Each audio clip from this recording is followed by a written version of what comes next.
y'all have any questions for Coach Davis? Oh, we can just talk about the UK Ole Miss game, man. You know. I would give you a shot, but I won't. Obviously, you knew ECU coming in was going to try to pack it in and then, you know, fire away some threes. How do you think they did, taking away what they wanted to do? Well, you know, they're 5 for 22. We let them get way too many off, and they had some open ones. Late, they had some open ones, but by that time they were so tired that they couldn't make them, and then they missed some early that were much more contested, and we'll have to do a better job. But, you know, they were 5 for 22. But I can't sit here and tell you I was really happy tonight because we again, and part of that was my fault. We'll take the blame for it. In the second half, we gave them some open threes in the press because we were pressing and going after them a little bit, which a couple guys didn't make the right rotation, didn't do what they were supposed to do, and as a result of that, we gave up some open threes. So, you know, got to look at that. But again, the result turned out how we wanted it. That's for sure. The result turned out how we wanted because they're 5 for 22. Surprisingly, they tried to pressure us a little bit, and that's why we kept running our high ball screen stuff because, you know, we could get in the lane, we could get passes in the lane, we could get about what we wanted. I was shocked. I thought they would play a zone, and I thought they would pack it in man to man, but they didn't. And I don't know if they were scared of Farad or what, but you know, it worked out. Had we made free throws tonight, you know, we score probably our best game of the year offensively if we just make free throws because we missed 10 free throws. We're 13 for 23, and you know, just can't do that. Shot more was, you know, 1 for 6. I'm going to strangle Zach Tobler if he misses another free throw.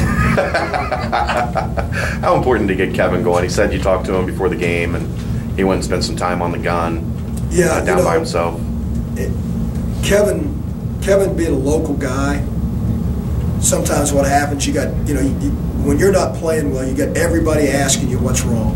Every friend, every teacher, everybody in the community, and that's a lot of pressure on you when you're a local guy. And that's why Coach Cronin's been very selective in who he takes in local players. You got to have somebody of high character and somebody, you know, can handle all that because it's not easy.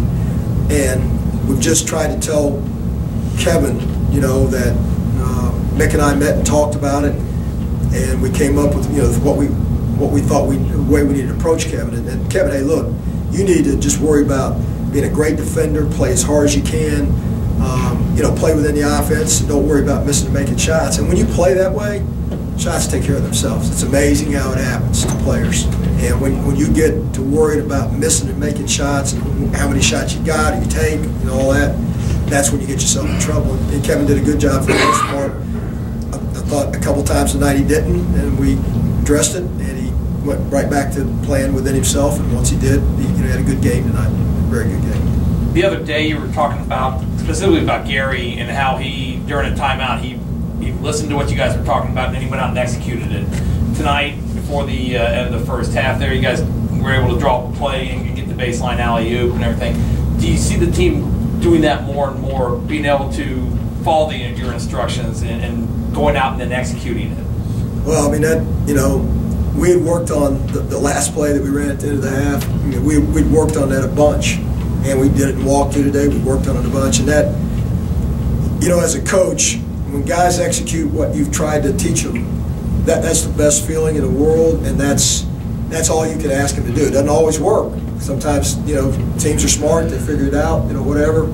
Then you got to learn the counters to whatever that is, but that's, you know, the guys are coming execution-wise because we've been pounding that in their head about execution. When it's time to screen, you got to screen. When it's time to cut, you got to cut. When it's time to pass, you got to pass. And you got to be precise in it.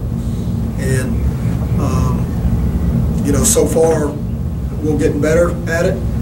We'll find out on Saturday because we're playing another great defensive team in UConn, and we'll have to have our best execution in the game of the year by far if we're going to score points against them, and we'll have to have our best defensive effort by far against them because they're playing really well right now. And their record's a little bit deceiving, guys. UConn lost 2 at the buzzer, and one of them was a freak, and you know, they didn't have Boatwright in one of the games, and so pretty good.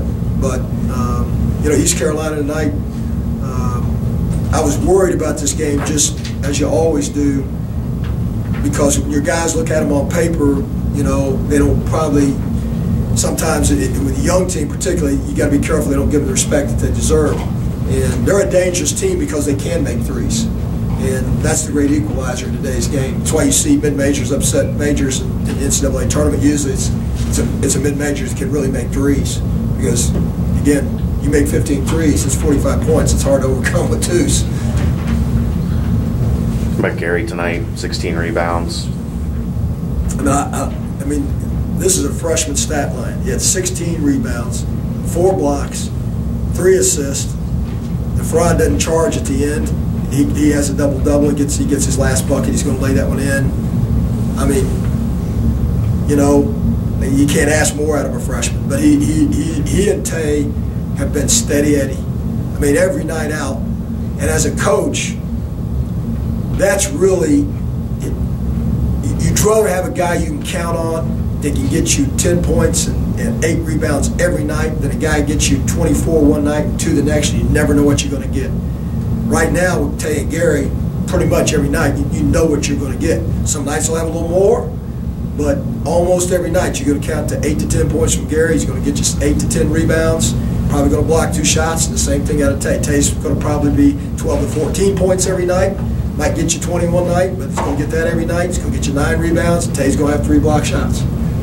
That's a comforting feeling as a coach. Doesn't matter who you play, he's going to get those. They're going to get those. And if we can get the rest of our team to being that consistent, then we really got something.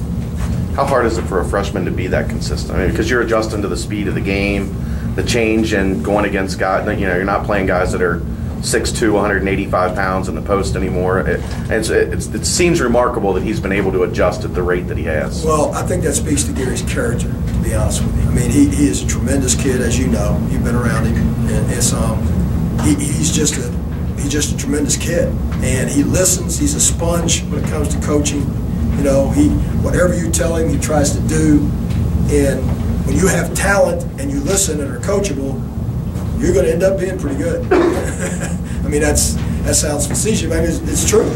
You know, the guys who struggle, or the guys who have some talent maybe, and they're uncoachable, or they don't want to listen, or they can't absorb it. Gary's a very intelligent basketball player too. He absorbs things, he understands things, and I think that's why, because he's such a high character kid, and he does listen and is coachable. That's why he's able to be so consistent every time out.